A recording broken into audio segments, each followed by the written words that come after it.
Hello there, Sagittarius. Welcome to your April 2018 tarot reading. So, first of all, I just want to start off by apologizing to you guys profusely for not being able to connect with you for January, February, and March. I was dealing with a lot of stuff, and I just did not have time to do the readings, and I couldn't do the reading mainly because I really didn't want to shortchange you guys. I really didn't want to just do the reading just to have it published and, just to maintain my channel, just to have followers, when I couldn't do the reading justice. So I'm very, very sorry for not being able to publish the videos, okay? So without further ado, let's go into your reading. The way that I started doing the April readings for all the other signs is that I tried to extract 4 important messages that came out for them. I shuffled out your spread, and surprisingly, I'm not able to do the same method, so I'm going to change my method for you guys. And I just want to use more of a storytelling type of a method, okay? So let's just go back in time a little bit. Now, I feel many of you have emerged from a situation that left you feeling very emotionally, empowered, a lot stronger, and you learn a lot about yourself. And I feel like, this is the past 3 years, that Saturn in Sagittarius energy. And what did that do? It made you a lot more independent. You're able to do a lot of things on your own. And it's made you kind of very resilient to the point where you're like, I don't really care what you think about me. I like me, and I'm okay with that. And I feel like your sense of social awkwardness, you don't care how people see you. And you don't care how you relate to your body. I feel like some of you might have been a little bit clumsy, and you became less clumsy. And I know that sounds weird, but I feel like a lot of it has to do with just this inner sense of calmness and confidence. And you're not constantly frazzled and energetically, riled up by other people. You've been through a lot, and I'm not going to lie, I feel like a lot. And so other people's opinions of you don't really matter. They kind of like, water on a duck's back. It just washes away. And I also feel when you're around someone who's really antsy and just, worked up, you're no longer affected by energy. So even if they do things with such an immense sense of urgency, you're going to start to do things at your own pace. You're going to start to, dictate how things are getting done. So I do see what Saturn did for you was emotionally, honestly, it made you guys a lot less naive. You have a very happy-go-lucky way about you, where you guys are really honest, you're very truthful, and in a way you see the best in people. And Saturn knocked some sense into you, where it made you a lot more cautious about who you trust with your secrets, and who you can entrust with your time in your life. And so you guys became a lot more, weary of people, but you're a lot less naive. And then on top of that, you're a lot less self-conscious, you're a lot more confident, and you're a lot more sure about what you want. Okay? So it's a maturation process. And I know the past 3 years have not been easy. But in hindsight, you're looking back now and you're just like, I can't believe all of those things happened to me. And I can't believe I'm okay. I can't believe, I feel many of you have this major resurgence in faith, in your faith. And faith could be spirituality or, a religion that you prescribe to that you no longer practice. But I feel many of you are coming out of it. And you're just like, someone was up there protecting me. Otherwise, I would not have gotten through it. And I feel like in your darkest hours, too, you held on, you held it together, you really utilized, your sense of humor, and that helped you get through. But all along, it was this sense of faith, okay? Faith that there is that light at the end of the tunnel. There is something out there that's better for you. And there is that sense of trusting that the universe didn't just put you through the situation without a reason, trusting that the universe is prepping you and strengthening you and fortifying you for something else that is much better. So that was, the past 3 years. And let's talk about this present moment in time. I feel like many of you are in danger of shutting yourself off. I see you kind of going home, closing the blinds so that your neighbors don't look in. I see many of you, spending your weekends. Family it's your haven, it's your refuge. They're people that you really, really trust. And so you feel at ease with them. But I see many of you spending your time alone. Okay? Like doing whatever it is, but I feel like you're alone because you love the peace and quiet. You love the stability and the predictability. And you love being able to let your guard down because you trust yourself, right? But there are things here that indicates to me isolation that might not be altogether good for you. I do see on the flip side of this, you have people that are just like, hey, do you want to grab lunch? Do you want to grab a movie? You want to catch up? Do you want to have, girls' night, guys' night? Do you want to hang out with us? Do you want to, do certain things with us? And I feel like you're at a point where you're just like, if I like the activity, I'll do it. If I don't like the activity, I'm not going to do it. It's not so much about the activity. It's more about the social event. Being around other people. Needing to feel normal again. Needing to have a healthy social life. Needing to kind of like get out of your dragon's lair and see the sunshine. Needing to get more physically active.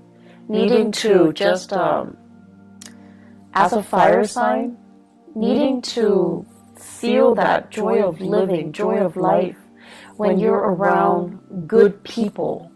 So you're at a point, unfortunately, what Saturn did was it made you really skeptical and kind of bitter about people, especially people that have really, really frivolous complaints. And the way that I usually look at this is kind of like first world problems versus third world problems, poverty, hunger, famine, things like that. And then you also have the first world problems. My iPhone's not working, my internet's out, things like that. So like relatively, it's really difficult for you to relate to the people around you and their, what you perceive to be quote unquote frivolous concerns. And so you kind of put yourself, in this bubble, and you're keeping yourself very, very isolated because it's hard for you ideologically to connect to them, to understand, to relate, to emotionally feel like you're on their same level. And you guys are so honest that you don't fake it, right? If you're not feeling it, you're not going to sit there and nod your head and be like, oh yeah, that's too bad. You don't do that. You're not a fake sign. And so it's really hard for you to sit with people and have a conversation and be engaged if you don't like the topic, if you don't like the people, if you feel like you can't trust those people. And so you've been just out of, as a defense mechanism, you've been keeping people at arm's length and picking and choosing what activity you will partake in. And honestly, you're looking for fun. So if the activity is fun, you do it. If not, no matter who's there, they're not going to drag you out of bed. You're just not going to do it.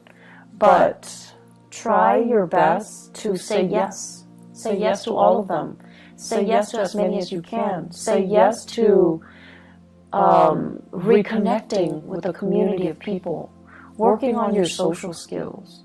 Allowing yourself to feel carefree again. Don't operate in this survival mode where we feel like everyone has hidden agendas. Or, in some cases, feeling as if I've been through a lot, these people are too young, they don't really have anything to complain about, to gripe about. I find their grievances annoying. Yes, it's annoying, but they're not bad people, right? And remember a few years ago when you told yourself that you like to be around good people, honest, decent, hardworking, good people? You're getting your chance right now, and I feel like you're saying no to it. Okay, so make these connections, reconnect with people, say yes to these invitations, get yourself out, open your blinds and greet the world. Okay, it is not good for you to keep your energy so contained. Being a fire sign, you need people. You need to be out. You need to do things. You need to, honestly, you just need it so that you're happier and not depressed. I see some of you, it's not so much depression, it's just like you need to do more things, okay? Physical activity, health issues. Health is looking really good. Your money situation, it's going really, really well. It's going tremendously well. So I don't see many of you struggling financially. You're in a really good space right now. You actually have a few projects that I feel you're dabbling in, and ideas, like DIY projects, creative projects, money-making side gigs. Those things are not really the problem. I do see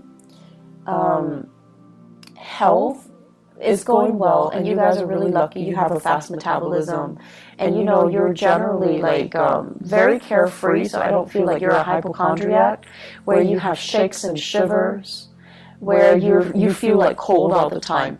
But I do feel it would be really good for you, now that we are heading into spring in the northern hemisphere. The weather is nicer. Go out and soak up some sunshine, okay? Get yourself more physically active. It's the right time to do that. I feel many of you might have been really, really blue during the winter season. There aren't a lot of people, aren't a lot of social activities, or just, the overall gloomy, cold, kind of damp weather in the northern hemisphere that really got to you. And now the sun's out. You need to get out there and do more physical activity. I keep seeing people soliciting you, especially earth sign, Taurus, Virgo, Capricorn. These are there are some romantic prospects in there too. And there are some serious, really good people, really good friends. They're telling you, step out of your shell, go to these events, go to these functions, come over to their house, potlucks, and, just a lot of social activities. I also see air signs, Aquarius, Gemini, and Libra. And I feel like they're coming at you a little strong, and you're just back off. You're a little bit too much. I don't know you that well. I don't know your intention. So you're kind of telling them stop. So you have the air signs, Aquarius, Gemini, Libra, and you're kind of stopping them. You're holding your hands outstretched, and you're just stop. Too much, too soon. I don't know you. Slow down. And the attention is flattering. But I also feel like many of you are playing hard to get to. If it's too easy, too soon, too fast, you kind of lose your interest a little bit. So you're telling them to, just slow down, buddy, back off. That's fine. Just, make time for people that want to be around you. You're in a really good position where you can pick and choose, actually. So I would say, options are definitely plentiful in friendships and in love and dating, okay? The home environment, I'm seeing here, taking care of things and being in charge of your domain. Many of you are thinking about getting new things added into the house, living things, plants, animals, pets, okay? And I know they shouldn't be clumped into, the same category. They're very different with different sets of responsibilities. But I feel like many of you are thinking heavily about, do I want to have another child? Do I want a pet? Do I want more plants? What do I want to do? And I see beautification projects. Do it yourself. You might have children. They're coloring or painting, and you're plastering their artwork all over the house. You're doing some serious cleaning up and remodeling as well. So I feel like a lot of attention, a lot of activity in the housing front to make things better and you're doing it very happily, and you're really taking control and having a really good rhythm with your space. I feel like a house that is very clean, is very well kept, it's very disciplined, okay? So I don't see the house being super messy with pests and trash and garbage strewn about. I feel like you're taking really good care of your space, owning your space, and claiming your space. I'm also seeing as well, what we have here is, yes, you are making a lot of money. Like financially, things are going really well. But I'm also seeing some of you are thinking about your career. And I feel like there are opportunities out there. You're comparing yourself with other people with the same, years of work experience as you in the same industry. And they're moving on to making more bucks, like bigger money, like bigger, higher position, higher paying position. And they're also saying like a bigger pot, okay? So they're getting promoted, or they're shifting into a different agency, a different sector where there is more, there's more financial security. So what I'm seeing for some of you, for example, if you are a healthcare practitioner, like a nurse, a doctor, a healthcare provider, this is what I'm seeing. I see like a lot of people who are doing patient care. And then, your coworkers are telling you, well, why don't you do administrative stuff instead? The money is better, the hours are better, there's less strain, less long shifts, and it's a lot more consistent, it's a lot more stable, and you can get jobs anywhere. And so rather than being a nurse, when you're working with intake and patient care, you're shifting to become an administrator in a hospital, in a medical facility as well. So the job is, different, but I feel like the degree is transferable, or your skills are transferable into more of an administrative role. And the administrative role has more money, more opportunities for growth, better hours. And I feel like some of you are really, really thinking about long-term career. So you're shifting. And you're also, I'm sensing, like this is not just for those in the healthcare profession. I see going from something that you're just like, I like it, but it's a little bit too emotionally up and down, unpredictable from one day to the next. Like the job itself, it's great, and you loved it at one point. But right now, you're just like, I don't know what else I want, but I think I want more. I think I want a job that is stable from one day to the next. And then I also feel like what that Saturn transit did for you guys is you wanted a job that was very dynamic in the past. You wanted, a job that's not predictable. So you wanted something exciting, and it would be changeable from one day to the next. It would be different from what all your friends or your family members are doing. That was appealing to you. And then with the whole Saturn transit, what happened was that now you've gotten a taste of that, and you realize from one day to the next, if it's constantly unpredictable, yes, it's fun, but it's also emotionally such a roller coaster, right? So now I want stability. I want predictability. I want the boring job. I want something that has, just a lot more stability stamped on it. And that's why you're shifting into more administrative things rather than dealing with people, dealing with patients, dealing with cases, where it's fun, but it's just a little bit too much of an emotional roller coaster. And at this point in your life, you're just like, I'm getting older. I think I'm okay with that roller coaster. And I also feel for many of you, after getting out of a significant relationship too, you're just like, I'm okay. I want stability. I don't want it to be too exciting, and I don't want that emotional roller coaster. I feel like many of you have been or were in a relationship here. I feel we have here a water sign, Pisces, Cancer, Scorpio. I have a Virgo, and I also have an Aquarius. So Pisces, Cancer, Scorpio, Virgo, Aquarius, those might have been the past relationship partners that you've had, and things were too turbulent, and you're not really missing that, okay? The career situation, there will be many jobs on the offer for you. So if you are thinking heavily about a shift in your career, I do see May coming in, like it's coming in front and center. So it's right around the corner for you guys.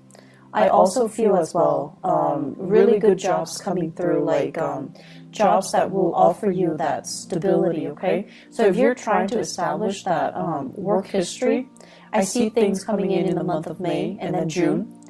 And then I also feel like, you know, don't look at it as I'm going to be doing it for the rest of my life. I feel like you might do it for a few years, possibly 3 years. And then, you know, you have that management supervisory experience under your belt.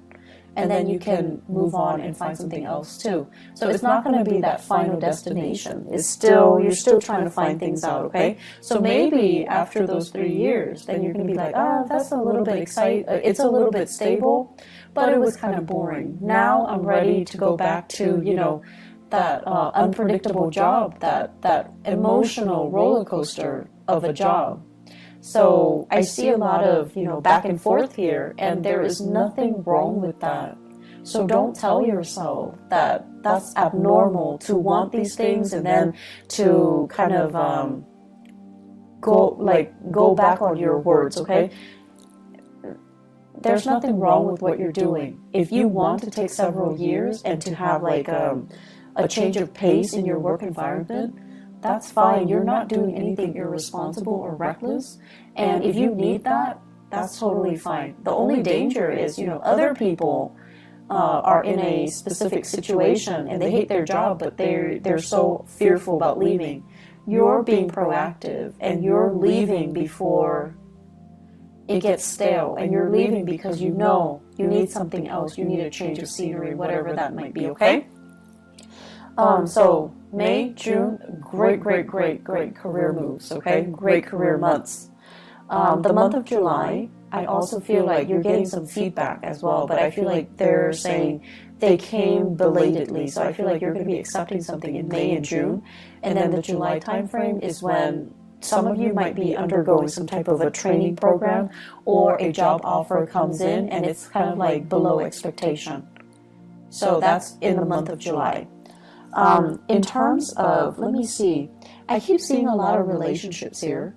I keep seeing like a sharing of assets, financial divvying up, or like a split when it comes to assets. I'm also sensing as well, you know, somebody is looking into your financial transactions. So it could be like an accountant, if you are hiring an accountant, and they're looking and they're just like, okay, where did you spend your money? What was your, it's also tax season. So I think that might be, you know, the cause of it. Somebody's looking into it. And they're looking at your medical bills in particular, and they're trying to, you know, figure out like what's wrong with the medical bills. Are there things that are past due? Why is there a past due amount? And so I see a lot of paperwork, a lot of back and forth, a lot of phone tag between you and possibly a medical healthcare like provider that created the invoices or generated the invoices, and you're going to have to go back and forth with them, digging through multiple invoices in order to resolve things. But I also see a specialist, like a possibly a tax preparer, look into your medical bills, look into your financial expenditures as well. It is Mercury retrograde. If you are filing any type of, you know, financial packet, if you're filing anything, you need to look through it with a fine-tooth comb. Okay, you need to go through it. Mercury retrograde is when we are really prone to being careless and not making mistakes. And making mistakes. And I can't talk either, so my apologies. We're very careless. And the people that do things for us, they're also very careless. So it's pertinent to look over documents very, very, very carefully before you submit. Now, I know Sagittarius, you guys are really impatient. If it takes you like 9 hours to get something done, once it's done, you send it out and you never want to look at it again. You're done. You don't want to look at it. It will literally kill you to have to look at it and proofread it and revise it. You need to revise it. Ask somebody if you're not able to do it. But you need to revise it. I can't stress enough. You have to do it. You just have to suck it up and do it, okay? I know it's not fun, but it's important because you don't want this to come back and bite you 3 months down the line, okay?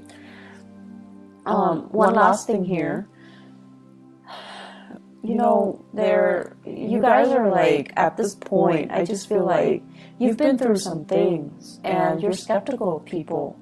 And you are also at a point where emotionally, you're just a little bit jaded. You're just a little bit jaded. So that means you don't want to appear sensitive and needy and too emotionally available. You might have been taken advantage of in the past, and now you're approaching, you know, relationships and social interaction with a jaded pair of eyes, okay? So you're just like, this person is too whiny. The other person is too picky. The other person is too pretentious. It's like you have this laser-like focus and you're able to read people really well. I don't know if that's a good thing or a bad thing for you, Sagittarius, because I feel like, yes, you have always been very perceptive, but I also feel, you know, the thing about you is you love to be around people. You're understanding, and you know everyone can't be perfect, but you still accept them. But whatever you've been through in the past 3 years, it's made you feel really jaded. It's made you feel like, you know, almost like you don't want to be around people. And it's made you cultivate this facade or this, you know, identity that you fear connection. And you don't want to appear like you're too emotionally available or emotionally needy. It's almost like telling people up front, I'm talking to you, but I don't need you. So don't you ever think that I need you, because I don't need you. But then again, you do need that social interaction. So in a way, you do need the other person. So try to be a little bit more laid back, a little bit more easygoing. You don't have to show you're vulnerable. You don't have to show you're needy. You don't have to show, you know, anything that you're not. You just try to relate and reconnect with other people, okay? Aside from that, they're saying here competition, really strong competition. So I feel like there's something going on. Whether in your, like, if you guys are involved in competition, if you are kind of like comparing yourself with other people in the way that you look, like your body image, your performance at work, or everyone competing for jobs, okay? I know it's not a good place to be when we are under that much scrutiny and we feel like we have to do everything perfectly because we're being judged. But try to let that go, okay? You're very confident in yourself, and that should be enough. You do not need to find that validation in your environment, okay? Try to let that go. I hope the reading is helpful for you guys. I just feel like the energy is a little bit tense. And I hope it will clear up. I hope it will clear up for you guys. Just more than anything, reach out. Reconnect with people, okay? I'll be back for the May reading. I'll try my best for mid-April, but I'm not sure if I'm going to have the time, okay? If I do, I will definitely do it for you guys. If not, I'll see you guys in the month of May, all right? Take care of yourself, Sagittarius, and I'll talk to you soon. Bye-bye.